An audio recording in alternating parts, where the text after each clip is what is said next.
If I had my life to live over again, I would have made a rule to read some poetry, and listen to some music at least once every week. A man who dares to waste 1 hour of time has not discovered the value of life. The love for all living creatures is the most noble attribute of man.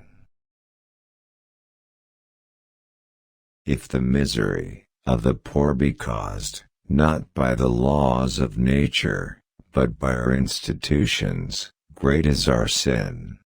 I am not apt to follow blindly the lead of other men. The mystery of the beginning of all things is insoluble by us, and I for one must be content to remain an agnostic. The highest possible stage in moral culture is when we recognize that we ought to control our thoughts.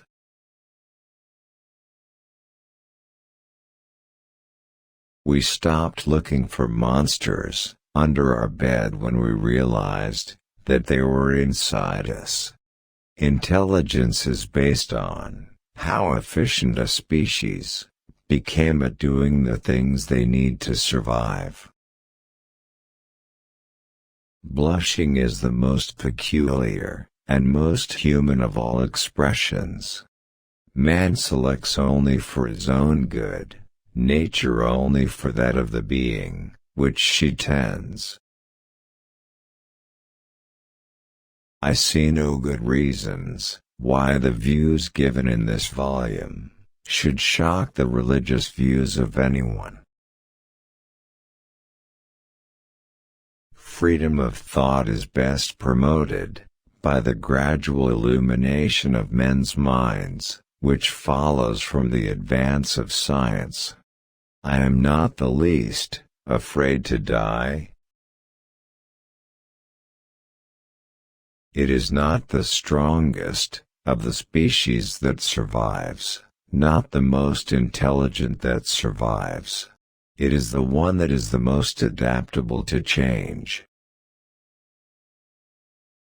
There is no fundamental difference between man and animals in their ability to feel pleasure and pain, happiness and misery. Natural selection almost inevitably causes much extinction of the less improved forms of life and induces what I have called divergence of character.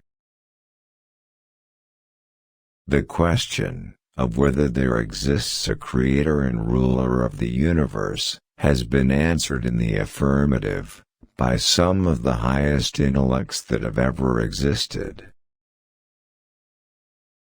Wherever the European had trod, death seemed to pursue the aboriginal.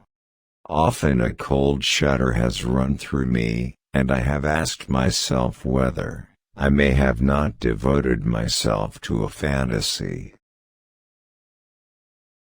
A fair result can be obtained only by fully stating and balancing the facts and arguments on both sides of each question.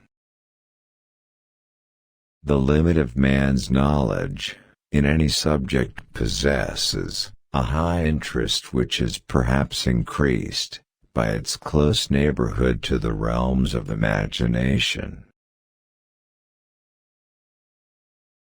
Light will be thrown on the origin of man and his history.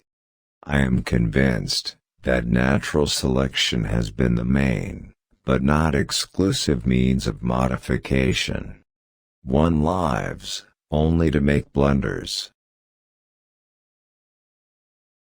I think an agnostic would be the more correct description of my state of mind. The whole subject of God is beyond the scope of man's intellect. If any man wants to gain a good opinion of his fellow men, he ought to do what I am doing, pester them with letters.